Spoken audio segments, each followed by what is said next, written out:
Hey, it's Dr. Scott. I'm doing a follow-up video for Virginia Woolf after reading both of your journals. Had a great romp, as I guess you did too. And I decided I'd do it from this particular part of my home because I've got some props here as usual that I want to talk about because I had the great pleasure of rereading Orlando and teaching Orlando and Campus Abroad in 2015 in London with Foothill College students, De Anza students, and me. And we were at the University College London. My classroom there was one block from where Virginia Woolf lived, which happened to be on the same block that Charles Dickens lived, which reminds me again that the context in which she was writing is so important in the 1920s. And some of you are beginning to stumble across references to this group of writers and painters and artists and philosophers and scientists called the Bloomsbury group. And I want to urge you to find out more about them because Virginia was at the center of this wild group, and they weren't just experimenting with literature and sexuality and quite a bit of alcohol and some other substances at the time in the 1920s, all living together, all frankly sleeping together, all experimenting with what we now I think would call polyamory. But if you're an economist, you need to know who John Maynard Keynes is because he changed economics in the 20th century. He was part of this group.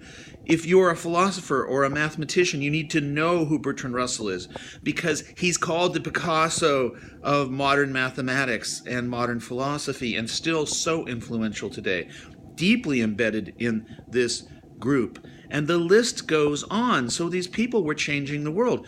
I'm standing here in front of a, can you see it to my, I guess it's my right, your left, this photograph of Mount Everest.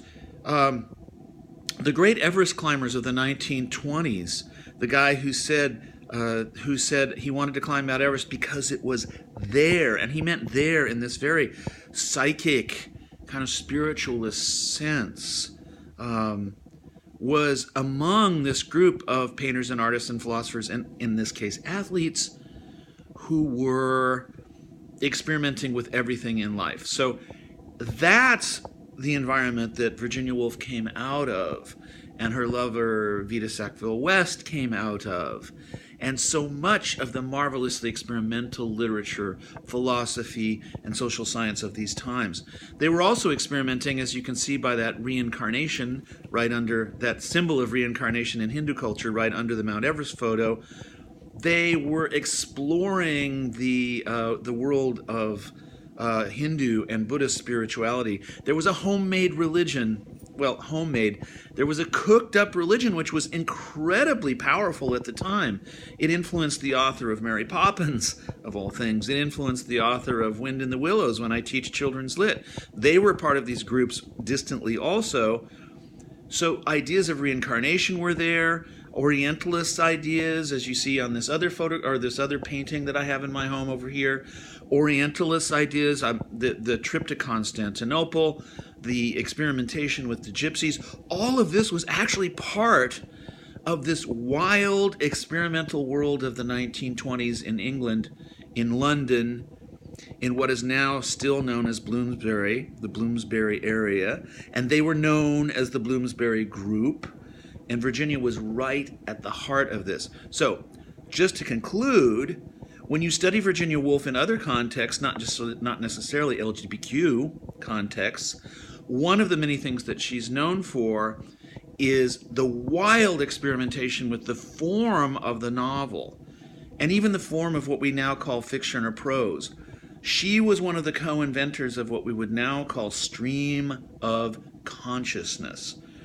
And that's where these long flowing sentences come from, but that's also this idea that there's this constant river of ideas flowing through our minds at all times, and the attempt to capture like the uncapturable essence of that flow in words, which inevitably have to be little marks on a page, one at a time, one word at a time.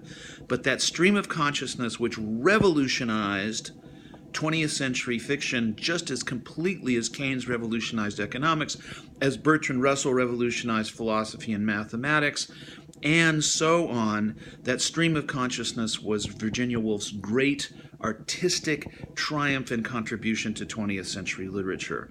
And that alone would make her famous, although there's, as you are discovering, so much more that makes her famous also. So keep enjoying. Wonderful reading your journals. Looking forward to your tests.